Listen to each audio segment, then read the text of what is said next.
नमस्कार, मैं हूं कृतिका और पेश आज के प्रमुख खबर। जिला कांग्रेस कमेटी सीधी के द्वारा बांग्लादेश मुक्ति युद्ध 1971 के 50वें वर्ष को आज विजय दिवस के रूप में जवाहर कांग्रेस भवन सीधी में मनाया गया, जिसमें 1971 के युद्ध के युद्धवीरों एवं शहीद हुए सैनिकों की वीरांगनाओं का सम्मान शॉल, श्रीफल एवं पुष्प से किया गया। उक्त अवसर पर संपूर्ण जिले के भारतीय सेना के 1971 के युद्ध में शामिल सैनिक मौजूद रहे। कार्यक्रम को संबोधित करते हुए जिला कांग्रेस कमेटी के अध्यक्ष रुद्र प्रताप सिंह बाबा ने कहा कि सन 1971 में तत्कालीन प्रधानमंत्री इंदिरा गांधी जी के नेतृत्व एवं दृढ़ इच्छा शक्ति से मुक्त वाहिनी सेना जवानों के द्वारा 3 दिसंबर से 16 दिसंबर तक मात्र 13 दिन में पाकिस्तान की सेना को धूल चटाकर एक नए राष्ट्र बांग्लादेश का निर्माण कर दिया गया।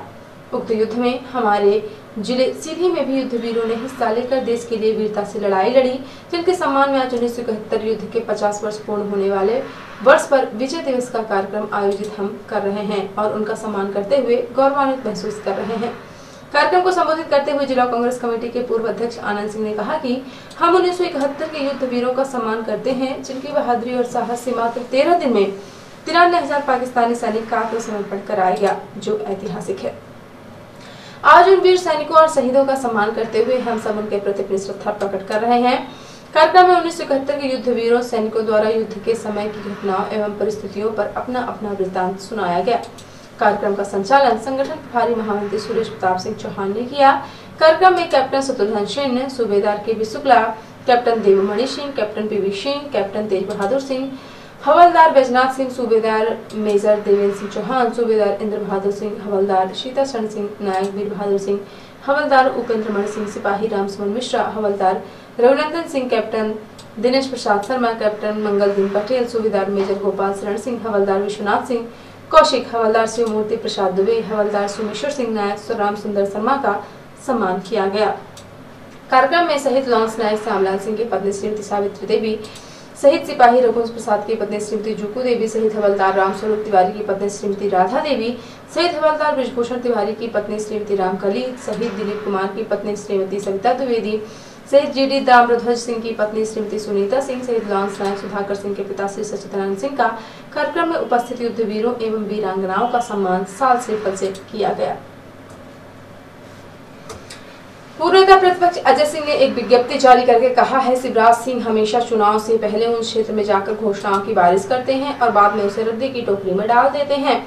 उन्होंने कहा कि जनता को सब्जी बाग दिखाकर वोट हथियाने का यह उनका पुराना हथकंडा है। पृथ्वीपुर को आदर्श विधानसभा बनाने की घोषणा पर तीखी प्रतिक्रिया व्यक्त करते हुए अजय सिंह ने कहा कि शिवराज सिंह ने बड़े अहंकार से 15 साल पहले लोगों को सपने दिखाए थे कि नए जिले सिंगरौली को सिंगापुर बनाऊंगा। इस सपने को पूरा होते देखने के लिए आज तक वहाँ की जनता तरस रही है। अभी तक इतने वर्षों में सीधी से सिंगरौली का हाईवे भी नहीं बन पाया। यह सड़क अभी तक बदहाल और दुर्गम है और अपनी दुर्दशा पर आंसू बहा रही है।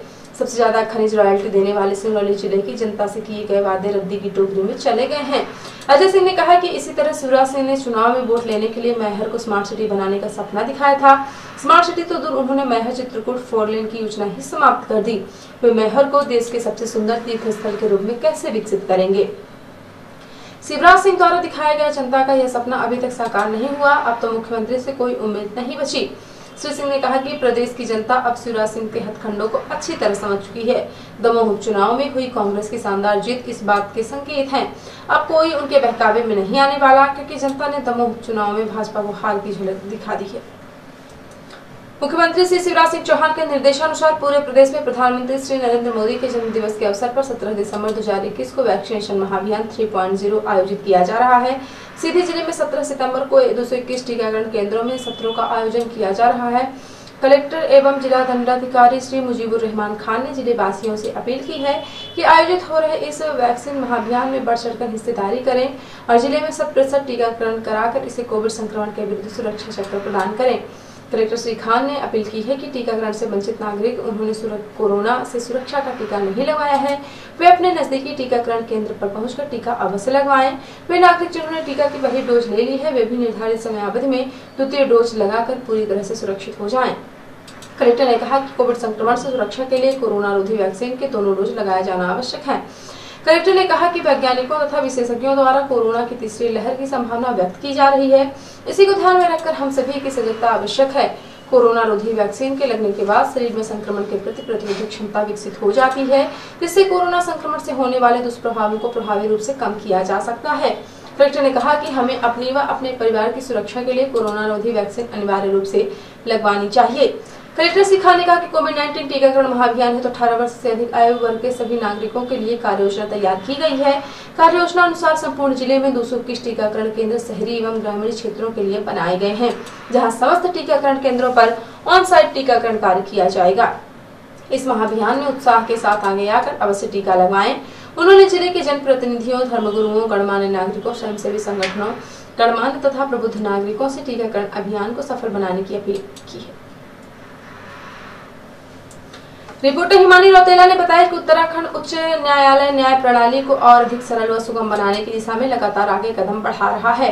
न्याय प्रणाली में वादियों एवं प्रतिवादियों को जानकारी के अभाव में होने वाली दिक्कतों से बचाव हेतु जानकारी उपलब्ध कराने के लिए मुख्य न्यायाधीश न्यायमूर्ति आर.एस. चौहान की पहल पर न्यायालय परिसर में ई-सेवा केंद्र की स्थापना की गई है। इसका शुभारंभ गुरुवार को मुख्य न्यायमूर्ति आर.एस. चौहान द्वारा फीता काटकर किया गया। रजिस्ट्रार जनरल धनंजय चतुर्वेदी ने बताया कि ई-सेवा केंद्र उत्तराखंड राज्य का पहला सेवा केंद्र है। इसके बाद अल्मोड़ा में शीघ्र ही ई-सेवा केंद्र खोला जाएगा। इसकी महत्ता को देखते हुए भविष्य में सभी जनपदों के जिला न्यायालयों में ई-सेवा केंद्रों की स्थापना की जाएगी। उन्होंने बताया कि स्थापित ई-सेवा केंद्रों में वादों की अद्यतन स्थिति तथा सुनवाई तिथि, साथ ही सुनवाई हुई निर्धारित कोर्ट की भी जानकारी उपलब्ध होगी। उन्होंने बताया कि ई न्यायालय परियोजना के तहत डिजिटल रूप से उपलब्ध सुविधाओं के संबंध में पूछताछ एवं सहायता, जजों के अवकाश की सूचना, जिला विधिक सेवा प्राधिकरण, राज्य विधिक सेवा प्राधिकरण, उच्चतम न्यायालय विधिक सेवा समिति से निःशुल्क कानूनी सेवाओं का लाभ उठाने के बारे में लोगों का मार्गदर्शन भी किया जाएगा। जस्टिस ऐप की जानकारी मुहैया कराने के साथ ही ऐप डाउनलोड करने में भी सहायता प्रदान की जाएगी। इस अवसर पर न्यायमूर्ति मनोज कुमार तिवारी, न्यायमूर्ति शरद कुमार शर्मा, न्यायमूर्ति एन.एस. धनिक, न्यायमूर्ति आर.सी. खुलबे, न्यायमूर्ति रविंद्र मैथानी, न्यायमूर्ति Alok Kumar Verma, registrar computer Ambika Pant, advocate general S N. Babulkar, bar अध्यक्ष एस. रावत, सचिव विकास बहुगुणा सहित सभी रजिस्ट्रार व अधिवक्तागण उपस्थित थे। कलेक्टर मुजीबुर रहमान खान की अध्यक्षता में डीएलसीसी की बैठक का आयोजन किया गया। बैठक में कलेक्टर द्वारा शासन द्वारा संचालित स्वरोजगार मूलक योजनाओं की विभागवार तथा बैंक शाखावार विस्तृत समीक्षा की गई। योजनाओं की प्रगति में अपेक्षित प्रगति नहीं होने पर कलेक्टर द्वारा अप्रसन्नता व्यक्त करते हुए आगामी 2 महीनों में अधिकतम प्रयास कर लक्ष्यों की पूर्ति सुनिश्चित करने के निर्देश दिए गए हैं। कलेक्टर श्री खान ने कहा कि हम सभी का यह प्रयास होना चाहिए पात्र हितग्राहियों को शासन की योजनाओं का लाभ सहजता से मिले। स्वरोजगार योजनाओं के प्रभावी क्रियान्वयन से जिले में उत्पादक गतिविधियों में वृद्धि होगी, जिससे जिले का विकास होगा। कलेक्टर ने स्वरोजगार योजनाओं से संबंधित प्रकरणों में त्वरित कार्यवाही करने के निर्देश दिए हैं। कलेक्टर श्री खान ने कहा है कि स्वरोजगार संबंधी प्रकरणों को एक सकारात्मक दृष्टिकोण से देखें तथा समय से उनका निराकरण करें, अन्यथा की स्थिति में हितग्राही हतोत्साहित होकर और हमें अपेक्षित परिणाम नहीं मिलते हैं। कलेक्टर द्वारा सभी विभागों एवं बैंकों को आपसी समन्वय स्थापित कर कार्य करने के निर्देश दिए हैं। उन्होंने कहा कि आगामी 15 दिवस में पुनः समीक्षा की जाएगी, जिसमें अपेक्षित परिणाम दिखाई देने चाहिए। अपर कलेक्टर हर्षल पचौली ने सभी संबंधित विभागों को प्रत्येक ब्रांच के लिए नोडल अधिकारी की ड्यूटी लगाने के निर्देश दिए गए।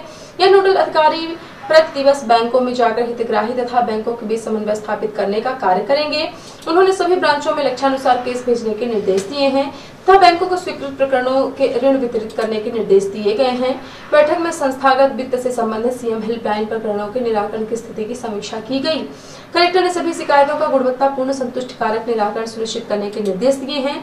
बैठक में स्वरोजगार योजनाओं का संचालित करने वाले विभागीय अधिकारियों तथा एलडीएम सहित बैंकों को प्रतिनिधि उपस्थित रहे। और अब से प्रादेशिक हलचल। केंद्रीय सड़क एवं परिवहन मंत्री नितिन गडकरी ने रतलाम के जावरा में निर्माणाधीन दिल्ली मुंबई एक्सप्रेसवे का निरीक्षण किया।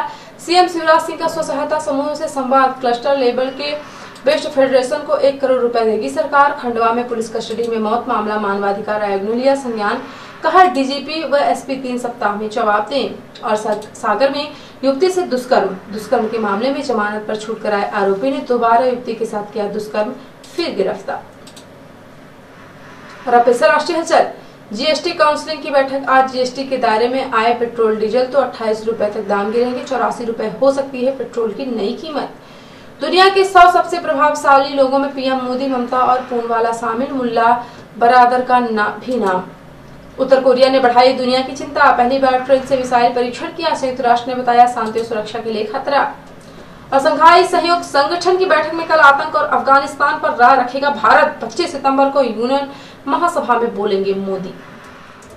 तो ये थे आज की प्रमुख हलचल। यदि आप न्यूज फेसबुक पर देखते हैं तो पेज को लाइक और फॉलो करें। यूट्यूब पर देखते हैं तो चैनल को लाइक और सब्सक्राइब करना बिल्कुल ना भूलें। आप किसी भी न्यूज को तत्काल पढ़ने के लिए लॉग इन करें www.ntvnews.com। सीधी एवं विधि की प्रत्येक न्यूज का अपडेट अपने फोन पे पाना चाहते हैं तो आप प्ले स्टोर से हमारा app NTV India News download करें और जुड़े रहें अपने आसपास की समस्त गतिविधियों से NTV India News के साथ। नमस्कार।